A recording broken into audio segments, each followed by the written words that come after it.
Haleluya, haleluya, haleluya, puji Tuhan. Shalom. Apa kabar saudaraku yang terkasih dalam Tuhan Yesus? Saudara yang menyaksikan program ini, saudara pasti merasa diberkati oleh Tuhan. Dan saya yakin orang yang berjumpa mencari Tuhan, dia akan mengalami hidup yang baru. Dia akan mengalami berkat-berkat Tuhan, mengalami kemenangan dalam setiap hari. Karena dia yakin bahwa Tuhan yang dia sembah, Tuhan yang dia muliakan adalah Tuhan yang hidup dalam kehidupannya. Yang percaya katakan amin. Pagi ini saya menyapa saudara, salam damai sejahtera buat saudara yang menyaksikan program Yesus Itu Baik. Pagi ini tanggal 30 Maret kita akan meninggalkan bulan ini dan memasuki bulan Paskah.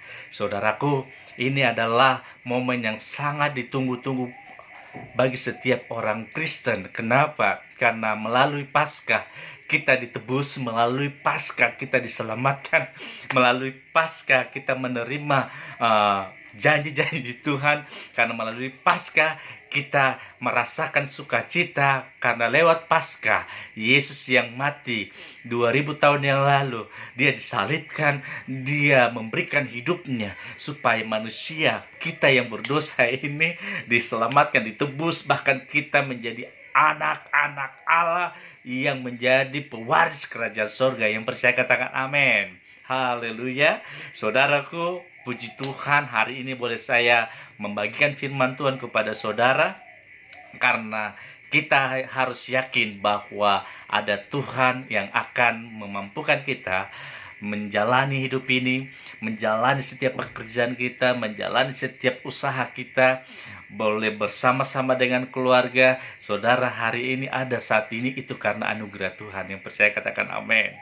Puji Tuhan, saya akan membagikan firman Tuhan karena kita akan memasuki bulan Paskah, di mana kita akan merayakan Paskah, yaitu tentang kematian Yesus yang akan disalibkan, dibangkitkan, dan itu akan menjadi jaminan bagi kita bahwa kita sudah diselamatkan. Haleluya, haleluya, puji Tuhan. Di dalam kitab Matius pasal yang ke-26 ayat yang ke-14 sampai ayat yang ke-16, saya akan baca buat saudara. Mungkin saudara di samping saudara atau di atas rak TV saudara ada Alkitab. Mungkin saudara memegang handphone atau iPhone, ya kan, saudara boleh buka dalam kitab Matius pasal yang ke-26 ayat yang ke-14 sampai ayat yang ke-16. Demikian firman Tuhan. Yudas mengkhianati Yesus. Wow. Kalau sudah namanya mengkhianati, berarti kita dilukai, berarti kita sudah dikecewakan, berarti kita sudah dirugikan, ya kan? Mungkin saudara pernah mengalami dikecewakan, dirugikan, mungkin Anda dikhianati, Anda ditinggalkan, mungkin dia menusuk Anda dari belakang. Saudara, jangan pernah kecewa, karena Yesus sudah terlebih dahulu mengalami yang dilakukan oleh Yudas kepada Yesus. Haleluya, puji Tuhan. Kemudian pergilah seorang dari ke-12 murid itu yang bernama Yudas Iskariot kepada imam-imam kepala. Ia berkata, "Apa yang hendak kamu berikan kepadaku supaya aku menyerahkan dia kepada kamu?" Mereka membayar 30 uang perak kepadanya. Ayat ke-16. Dan mulai saat itu ia mencari kesempatan yang baik untuk menyerahkan Yesus. Saudaraku, firman Tuhan hari ini menjelaskan tentang pribadi seorang tokoh Alkitab yang bernama Yudas Iskariot. Mungkin saudara sudah mengenal tokoh Alkitab ini. Dia adalah seorang murid Tuhan Yesus yang sudah terpilih, bahkan dia sudah diurapi Tuhan menjadi pelayan dan pengikut Yesus pada saat itu. Dan di sini katakan Yudas memiliki niat jahat kepada Tuhan. Dia mencoba mencari keuntungan dalam melayani Tuhan.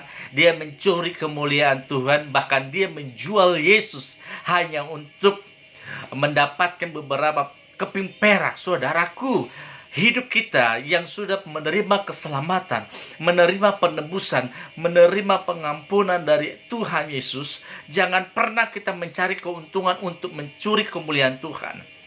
Saudaraku, saya mau katakan kepada kita semuanya, saudara yang menyaksikan program ini, ya, banyak yang sudah mengenal Tuhan, yang sudah melayani Tuhan, hanya untuk mencari keuntungan dalam pelayanan. Banyak mereka yang menyesatkan imannya kepada Tuhan. Selama perjalanan Yesus, dia melayani, dia tidak pernah mencari muka dengan orang. Siapa yang ingin menerima dia, dia tetap buka hati kepada mereka. Bagi mereka yang tidak membuka hati kepada Yesus, dia tidak marah, dia tidak kecewa, dia tidak merasa dirugikan. Karena apa? Justru kita yang harus rugi. Kita tidak menerima keselamatan. Oleh sebab itu, hari ini saya mengajak saudara untuk menjaga keselamatan yang Tuhan berikan kepada saudara dan saya. Yudas menjual Yesus hanya beberapa keping perak, hanya untuk supaya dia kaya. Saudaraku, jangan pernah menjual kemuliaan Tuhan hanya supaya kita kaya, supaya kita terkenal, supaya kita dikenal orang, supaya kita bisa dihargai orang, disegani orang. Saudaraku, saudara sama dengan halnya dengan Yudas. Dia menjual Yesus hanya supaya dia hargai, supaya dia merasa punya, supaya dia dilihat hebat oleh orang lain. Ternyata pengkhianatan yang dimiliki oleh Yudas membuat murid-murid Tuhan Yesus geram terhadap dia. Saudaraku, saudara mungkin pernah sakit hati, mungkin merasakan pernah dirugikan, saudara pernah dikecewakan, mungkin dengan orang yang terdekat dengan saudara. Tuhan bilang, jangan membalas yang jahat dengan yang jahat. Jika pipimu ditampar pipi kananmu, berikan pipi kirimu. Artinya, berkati mereka, doakan mereka, berkati musuh-musuhmu, yang menangnya kamu. Yesus berdoa buat Yudas karena dia mengasihi Yudas. Yang percaya katakan amin.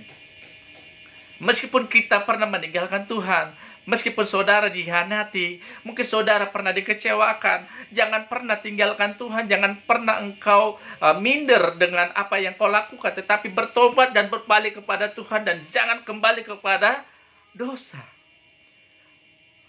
Kita yang masih hidup ini, saudaraku, kita hanya numpang. Jangan pernah berbuat untuk mencari keuntungan di balik apa yang kita perbuat buat orang lain.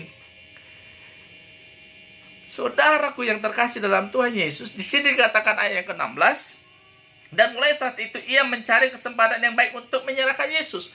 Saudaraku, jangan tunggu waktu yang baik dulu baru kita mau minta ampun sama Tuhan. Jangan tunggu waktu yang baik dulu baru kita minta tolong sama Tuhan. Tetapi Tuhan bilang, jangan pernah engkau meninggalkan Tuhan. Yudas, dia meninggalkan Tuhan karena dia punya sakit hati. Ya kan? Pak, Bu, jangan kompromi dengan orang-orang yang punya hati seperti Yudas. Ketika dia sakit hati, ketika dia terluka, ketika dia merasa tertekan, dia membalas yang jahat dengan yang jahat. Saya sebagai hamba Tuhan mengingatkan saudara melalui program Yesus Itu Baik. Mari, jika engkau dikhianati, doakan dia. Jika engkau dilukai, ampuni dia.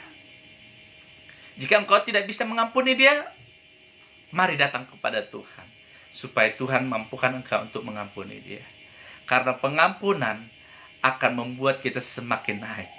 Karena pengampunan akan membuat kita semakin dipakai Tuhan. Karena pengampunan kita akan diberkati Tuhan. Dan keluarga kita diselamatkan. Satu orang dalam keluarga yang menerima Yesus, jika engkau yakin, sesi keluargamu diselamatkan. Yang percaya katakan amin. Ada beberapa hal yang saya pelajari. Kenapa firman Tuhan pagi ini saya berikan judul tentang pengkhianatan. Karena pengkhianatan ini sangat sakit, saudaraku. Kalau kita sudah dikhianati, tapi Tuhan mengajarkan jangan engkau membalas yang jahat dengan yang jahat. Jika engkau dikhianati, engkau tetap berdoa, mengampuni. Mungkin saudaramu, mungkin orang yang dekat dengan dirimu yang mengkhianati engkau. Mungkin saudara sudah tolong, mungkin saudara sudah bantu, mungkin saudara sudah teman buat dia, tapi dia tusuk saudara dari belakang, saudara jangan berkecil hati. Tuhan bilang, semakin engkau dilukai, semakin engkau dijahati, semakin engkau dikecewakan, jika engkau berserah kepada Tuhan, Tuhan bilang, aku akan memberkati mereka, dan aku akan mengubah hati mereka putih seperti salju. Ada pelajaran penting yang bisa kita terima dari ayat yang saya jelaskan dari kitab Matius pasal yang ke-26 ini. Yang pertama, apa itu? Pelajaran yang penting. Yang pertama tentang pengkhianatan. Yang pertama, pengkhianatan bisa saja terjadi dari orang yang dekat dengan kita. Saudaraku, saudara mungkin pernah mengalami ini. Saudara dihianati, saudara ditusuk dari belakang, saudara dikecewakan, bahkan saudara dibenci karena Anda melakukan yang benar. Justru saudaraku, semakin kita melakukan yang benar, semakin kita takut akan Tuhan, semakin banyak orang yang gak suka dengan kita. Yang percaya katakan amin. Orang-orang yang kecewa dengan Tuhan akan merusak, akan mencoba menghancurkan orang-orang yang setia kepada Tuhan. Kenapa saudaraku? Karena iblis sudah pakai hidup mereka untuk menghancurkan kita sebagai orang-orang percaya. Karena iblis tidak senang lihat orang yang semakin dekat dengan Tuhan, semakin dia bergumul dengan Tuhan, semakin dia yakin kepada Tuhan,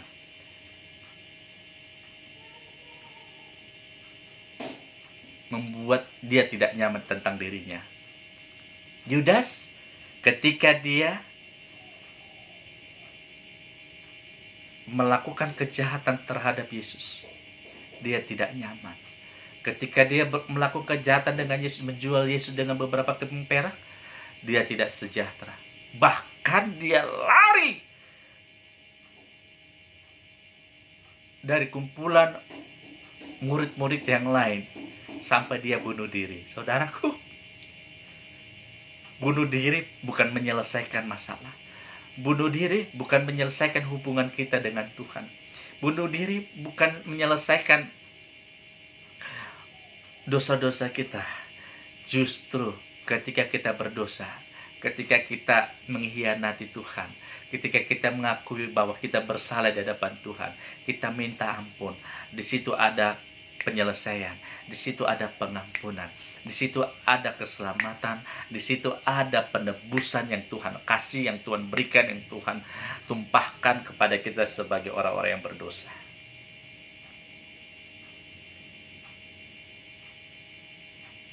Yang kedua, pelajaran apa yang penting yang kita harus pelajari tentang pengkhianatan Yudas? Yang kedua, pengkhianatan bisa terjadi tanpa sebuah kesalahan.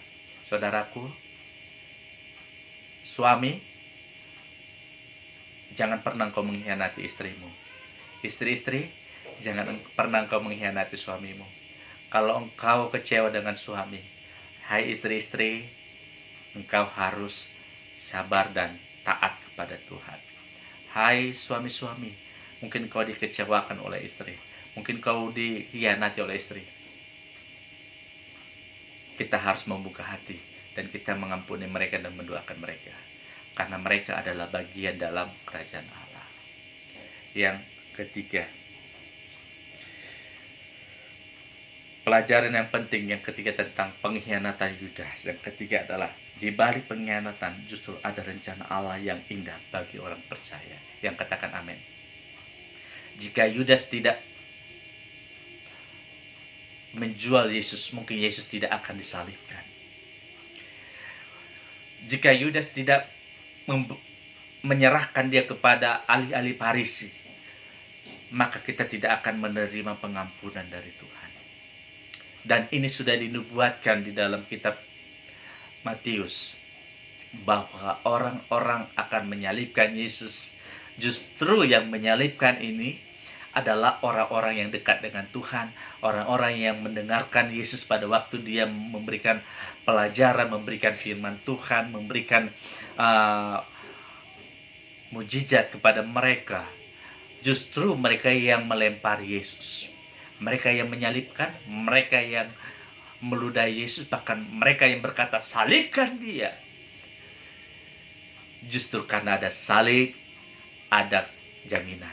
Justru karena Yesus disalib, ada keselamatan. Justru karena disalibkan, Yesus berkata, engkau tidak akan pernah sendiri. Aku akan mengutus Roh Kudus kepadamu untuk menemani engkau supaya engkau memberitakan firman-Ku kepada manusia. Saudaraku, ingatlah,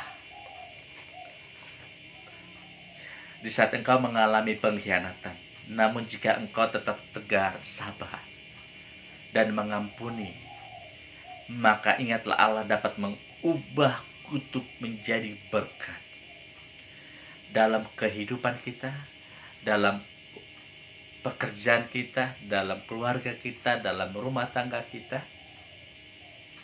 Jangan biarkan pengkhianatan itu membuat hidup kita menjadi mundur. Justru tetapi percaya, waktu kita tetap hidup dalam kasih dan kebenaran, maka pengkhianatan tidak akan pernah bisa menghambat. Justru akan membuat kita akan mengalami kemajuan di dalam Tuhan setiap hari. Saudaraku, melalui firman ini, jangan menjadi Yudas yang mengkhianati. Jangan menjadi Yudas yang mencuri kemuliaan Tuhan. Jangan menjadi Yudas yang menjadi hamba-hamba Tuhan yang mencari keuntungan di balik pelayanan.